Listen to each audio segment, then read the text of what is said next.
think for the Viper, it's one of my favorite wheels that I've designed because I got to get a little bit more bold with the design and get away from, like, you know, the multi-spoke wheel.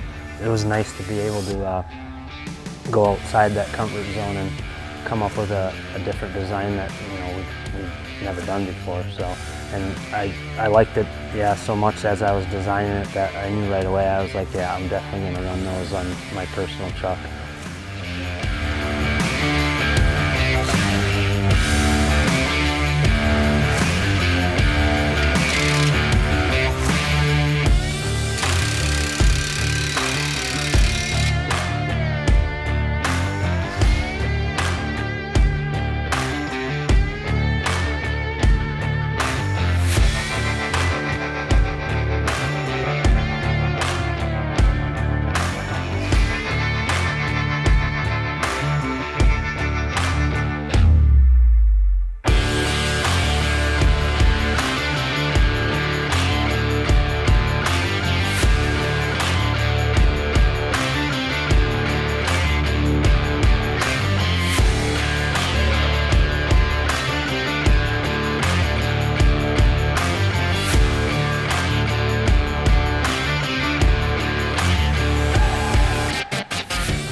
The time spent with friends and in the woods alone with nobody else around and no distractions, those experiences won't go anywhere.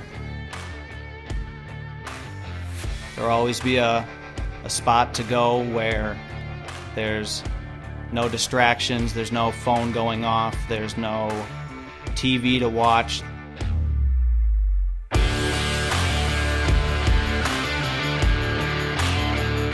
I've been ice fishing ever since, you know, I can remember, and it's always been, you know, about going out and having fun more than necessarily getting fish. You always dream of, you know, getting fish, and sometimes you do, sometimes you don't.